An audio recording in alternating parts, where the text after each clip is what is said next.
15 वर्षाच्या प्रेम मात्र लग्नाच्या अवघ्या 7 दिवसात नवविवाहितेचा मृत्यू मनसून करणारी घटना. नव्या संसाराची गोड स्वप्ने डोळ्यात साठवून आयुष्याच्या एका नवीन प्रवासाला सुरुवात करणाऱ्या एका नवविवाहितेवर नियतीने क्रूर घाला घातला. छत्रपती संभाजीनगर शहरातून एक मन हेलावून टाकणारी घटना समोर आली आहे.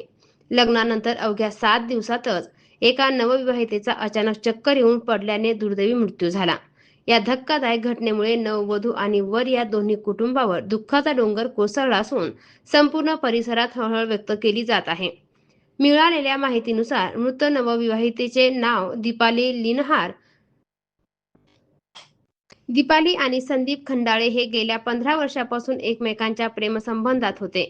दीर्घकाळाच्या या प्रेमानंतर दोन्ही कुटुंबांच्या संमतीने 4 जून रोजी अत्यंत उत्साहात आणि आनंदाच्या वातावरणात त्यांचा विवाह सोहळा पार पडला होता. 15 वर्षाच्या प्रेमाचे विवाहाच्या सुंदर नात्यात रूपांतर झाल्याने दोन्ही बाजूचे नातेवाईक आणि मित्रपरिवार कमालीचे आनंदी होते. लग्नाच्या सुरुवातीचे विधी आणि सासरचे कार्यक्रम आटोपल्यानंतर दीपाली या परंपरेनुसार माहेरी आल्या होत्या. संध्याकाळच्या सुमारास दीपाली बाथरूममध्ये गेली असताना अचानक चक्कर आली आणि ती खाली कोसळली. चक्कर येऊन खाली पडल्याने दीपालीची प्रकृती अत्यंत खालावली. कुटुंबियांनी क्षणाचाही विलंब न लावता त्यांना तात्काळ वैद्यकीय उपचारासाठी रुग्णालयात दाखल केले. मात्र डॉक्टरांच्या शर्थीच्या प्रयत्नानंतरही तिची प्राणज्योत मालवली. काही दिवसांपूर्वी ज्या घरात सनई चौघड्याचे सूर आणि लग्नाच्या मंगलाष्टका दुमदुमत होत्या, तिथे आता फक्त आणि फक्त आक्रोश आणि हुंदके ऐकू येत आहेत.